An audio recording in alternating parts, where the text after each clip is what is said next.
Hey, if you guys can just spray that down with some Lysol real quick. Absolutely. Right, yeah, just a little more. Just want to get back there in the, just kind of. I'll get on it. Cake it on there. Just really just. Spray it down.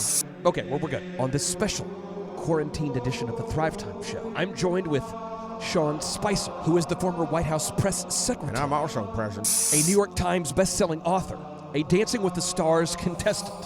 And he joins us to share what it's like to work directly for President Trump. Excuse me, boss. And he shares with us about his new Newsmax show, Spicer & Co. Whoa. He also shares with us about, is that spray paint? Well, it could be. There's no label on it. He also shares with us about President Trump's sleep patterns. That is spray paint. Well, the corona cannot live in this environment. 3, 2, 1, boom! You are now entering the dojo of Mojo and the Thrivetime Show. Thrivetime Show on the microphone. What is this? Top of the iTunes charts in the category of business. Drilling down on business topics like we are a dentist. Providing you with mentorship like you are an apprentice. And we go so fast that you might get motion sickness. Grab a pen and pad to the lab. Let's get in this. It's time to bear some fruit like some Florida oranges. 3, 2, 1. Here come the business ninjas. Sonic boom! Yes, yes, yes, and yes. Thrive Nation, on today's show, we're interviewing the former White House press secretary and the Dancing with the Stars star, the incredible one and only Sean Spicer, the spicy one. Welcome onto the show. How are you, sir? I am well. How are you doing? I assume self-quarantining. Oh, I am self-quarantining like you wouldn't believe, my friend. Nobody's more Good. clean than myself. I've got Lysol everywhere. And I understand that you are a huge Patriots fan and a huge Red Sox fan. Is this correct? It is. It is a dark time for us, though. I think we've gotten rid of the entire starting lineup, though. Well, let's do this here. I want to start off. A lot of people know you from the White House press secretary days there working with President Trump. What have you been doing since then for the listeners out there that might have lost track of what you've been up to since you've moved on from that position? So, well, thanks for asking. Yeah. I left the White House September 1st of 2017. I wrote a book called The Briefing, which took up a lot of time and went out in that July and then went on a book tour. I also started two firms, one of which is just a strategic consulting firm, and the other one is a political firm called Point One. It's we advise Republican political candidates up and down the ballot, specifically with their mail strategy. So all that stuff that clogs your mailbox, that's us. And then last year, I was a contestant on season 28 of Dancing with the Stars. And although I kind of knew it from the outset, I realized real quick I have no future in dancing. And so since then, on Super Tuesday of this year, I launched a new show starting every weeknight, 6 o'clock on Newsmax television. And tell us about the new show. If somebody out there says, I want to check out the new show, what's the new show about? So the new show is basically a combination of a talk show and a discussion kind of show merged together. And what I mean by that is a lot of times you'll see a host. Their job is to be neutral, to get out there and interview guests. And we do that, but we also do it with a host, myself, who has been in the arena in the game. I spent 25 years plus in Washington, D.C., working on campaigns, working on the National Party, in the White House, 21 years in the military. And so part of what I want to do is that when I interview somebody, inject with my experience and my knowledge so that it's not just just the guest, is that I think I can push back sometimes and make suggestions or points that the guest might not just make. And so we try to tell people that we feel like the show is a dinner conversation that you're invited to, and you get to listen in on a lot of the questions and discussion that would happen around the dinner table on topics that are before the country on any given day. I have to ask you, going back to your time working with President Trump, and I'm not looking for a salacious comment or any gotcha question. I just want to ask you, what is it like to work with President Trump on a daily basis? Like, can you explain the energy or what it's like, the aura of working with President Trump? Yeah, it's a great question but I don't think it's an easy answer because there are some days that it was really fun and exciting and different, and there are some days when it was some of the most intense, pressure-cooked kind of days and hours that I've ever experienced. And I will say what I always tell people about Trump is that you know where you stand with him. There were days when I knew I was in the doghouse and he let me know. And then there were days where, he would sit there and heap praise on you for a job well done. And it wasn't so, you always knew where you stood with the guy. But when you were down, it was tough. I mean, he is a demanding guy.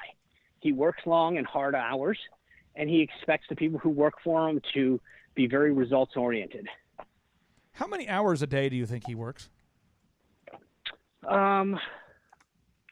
Let's put it this way. I think there's no question he's up before 6. So somewhere probably in the 5 o'clock hour, he's up, and I don't think I've ever known him to, quote, go to bed before 12:30, 1 o'clock. So, somewhere between 18 and 20 hours. That's amazing. Okay, so in your book, The Brief, Politics, the Press, and the President, what inspired you to write that book? It's a great question. In fact, it's been pointed out before. When I left the White House, I said, I'm not going to write a book. I had been warned that it just took a lot of time and effort, and I had a lot of opportunities, and people said, just so you know, you go write this book, and it's going to get away in a lot of the things that you might want to do. And so I initially didn't do it, and then what happened was I'd been on the speaking circuit starting in September, and by about November, I realized that I was tired of going to events or reading stories about how I felt.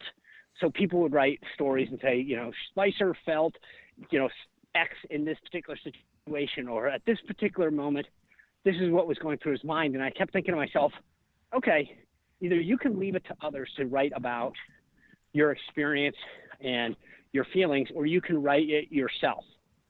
And I chose, I thought, okay, it's up to me to do this, not let other people tell it. You, in your book, chapter 7, it's titled Baptism by Fire.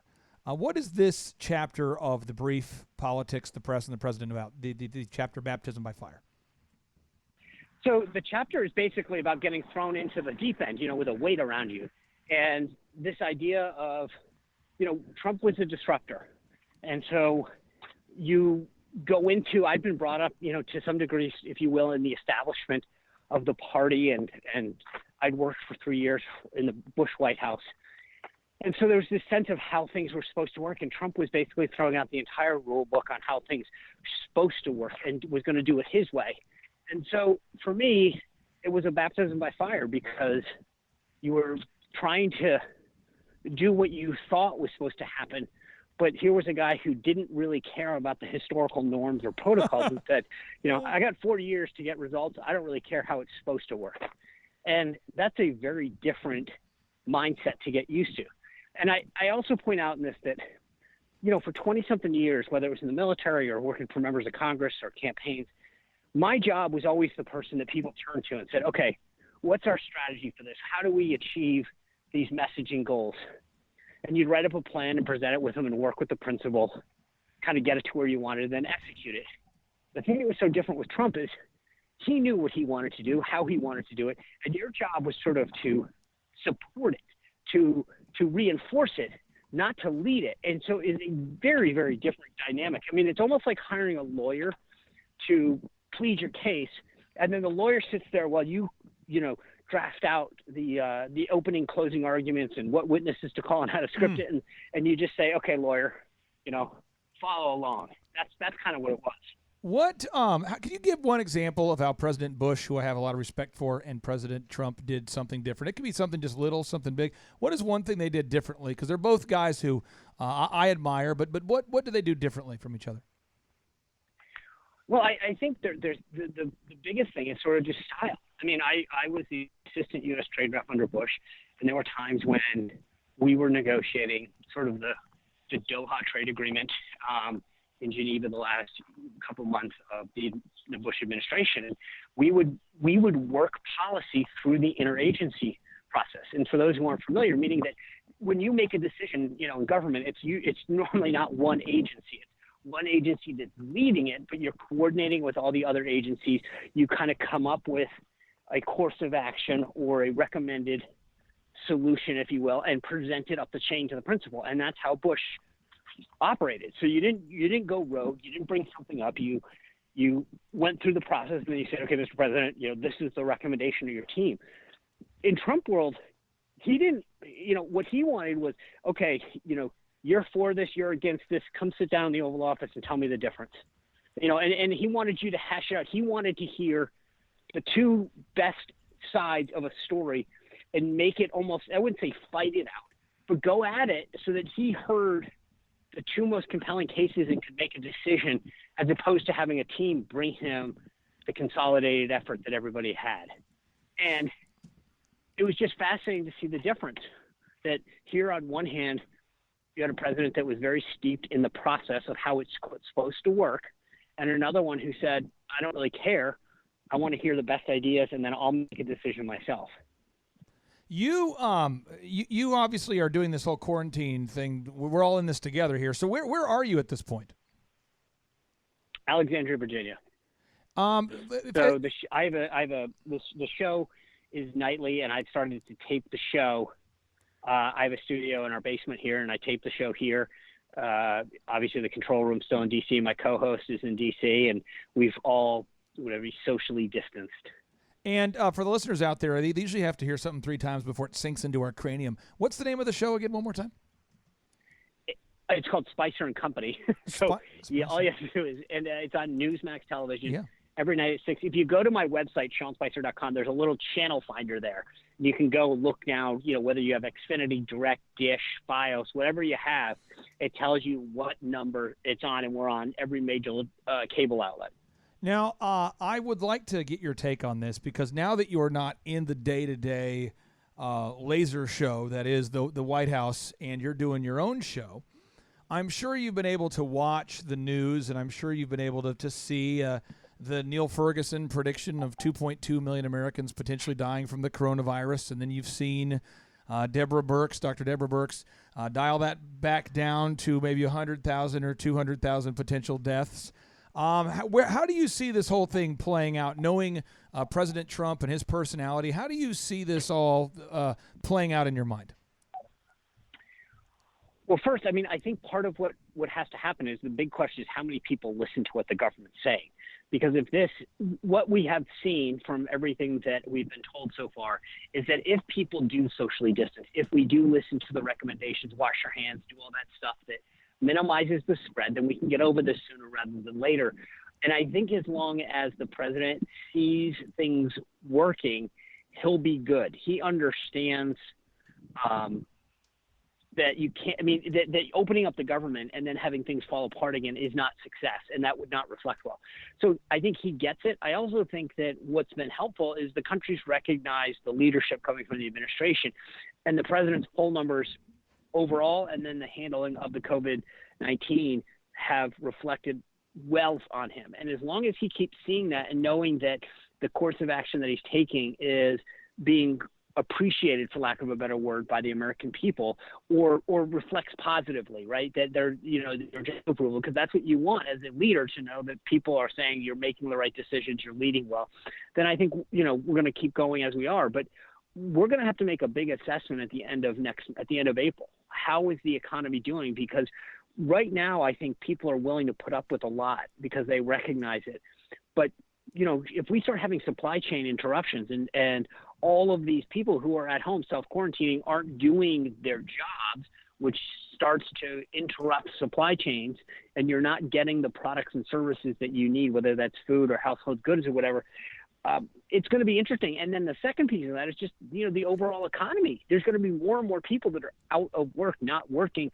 And how long do people keep giving to these, GoFundMe campaigns that are taking care of waiters and bartenders and other tipped employees that are dependent on, these hourly wages, these tips, these interactions, these service employees. So, we have a bunch of X factors, and I think the next 1, 2, 3 weeks, we might get by pretty well. And then the question is, what happens after that? Now, in our country, and if you don't agree with my math, or if I'm misquoting something, please correct me. But I understand the initial prediction for the deaths from the coronavirus was 2.2 million. That was the initial prediction at the worst case scenario. And we have a population of 329 million people, which means worst case scenario, we could have lost 0.006 of our population to death. Based on our current trending, because the average American, according to Forbes, lives check to check. 78% of Americans are check to check. What number of people is acceptable for an administration to lose when we know the common flu wipes out 80,000 people a year? In your mind, having been in the White House seeing this, what is an acceptable number? Because the people who listen to this show know that my acceptable number of deaths is very high to keep the economy going. But my worldview is shared with very few people. So what is your take on that number that's an acceptable number? The way you phrase the question is very interesting, because if you stack up the number of deaths related to COVID against, let's say people who, drown in a swimming pool or people who get in an automobile accident, it may not be that big relative, but I think because of the media attention, right? Yeah. It's exacerbated. And that's the issue, is that it's not just relative to X, what other deaths people have gone by, and, whether it's cars or, acts of violence, what have you, because when the media is completely fixated on this, then that attention exacerbates each and every one of those deaths, right? So think about it. You're hearing, the first veteran died the other day, or not veteran, but active duty service person in New Jersey. And that would normally not even merit a news story had the person passed away from an automobile accident or from some illness. But because it's this unknown virus that's taken hold worldwide, it's going to get attention. And so you're going to see these deaths play out a lot more than they would. And so to answer your question, I think it's got to be a much lower number, because the number ticks up and no one stops. Let's be honest. I mean, nobody stops when you hear the news and it's this person died or this home. I just heard another nursing home had X number of folks, and I forgot which state it was, earlier today. And it still causes you to go, oh my gosh, how tragic is that? No one stops in these kind of conversations and goes, well, that X number of people, died from cancer last week. That's just not how we think. And I do, and that's why people think I'm a horrible person. That's why I'm happy with who I am. But that's how I think, and you're correct. No one thinks that way. Nobody thinks that way. You are 100% correct. Why don't we think that way? Oh, God. I don't know. I'm not a psychologist. No, I just want to get your take. I love your takes. Because I think part of it is these arcs, right?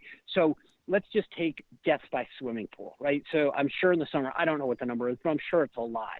But it happens over a massive amount of geography. So throughout the country, it happens. And so it doesn't, in a onesie and a twosie, don't get the attention that a virus does. Yeah. And I think because it's new, it's novel, right? So to your point about the flu happens every year. Right. I think the number is between 30 and 70,000 people, or 59,000 rather, die every year. So that's baked in. So every time, if people start dying this year from the regular flu, people go, oh, okay, well, that's in line with what normally happens. Because this COVID thing is brand new, every death is on the new thing. God forbid. But if the coronavirus were to hang around for a decade or two, my guess is that by year 9 or 10, we're not approaching each death with even close to the same attention we do now. But it's still novel, and that's what's driving the attention. What's crazy is that even if 1 million people died of the coronavirus, that's just 0.03% of our population. And it's like, to me, I would be like, if we're going to kill 0.03% of our population, we'll try to help them. But if we can quarantine those people to save our whole economy, to me, it's like a logical thing. But I don't think very few people share my worldview. But I need to go see a therapist, I think. So I'll just hit the boo button here, because I'm sure. Well, no, I think. Look, I get your point though, because I argue this sometimes when you're talking about other things, where I'll say like, okay, well, relative to others. Yeah. I just think it's very difficult when you're talking about death or injury to say, okay, well, is it a big deal because X number of people died from this disease? So is that, I think any time that you can prevent a death, we should, right? So I think when you hear something tragic happen, if somebody does, when someone dies because they weren't wearing a seatbelt, no one goes, well, that's in line with last year's numbers. It's still tragic. And, I got it. You're correct. Now, I want to illuminate and showcase your genius a little bit more before I let you get back to what you're doing, because your show's going to be a hit, because your personality's a hit. I want people to hear the Spicer & Co. flavor here. I want to ask you this. Three final questions, two from me and one from Josh. What was it like? What was your daily flow the first hour of every day while working with Trump? The first hour. So I would get up at 5 o'clock in the morning, and I drive straight to the White House. There's this little executive gym. It's like a hotel gym, and reserved just for senior staff. And I would go in there, and I used to joke that it was an insult to the word workout, because I would sit on an elliptical, my feet would go back and forth, and there were a couple TVs in there. I'd have them both on, and I'd have two iPhones, and I'd be trying to just go, okay, what happened last night? What am I going to get asked right now? What has the president tweeted? Because, in all honesty, you can know when you're in that kind of a job, I would say 70 to 85, if not 90% of what you do, by 7:30 a.m. What are the morning shows leading with? What is trending on Twitter?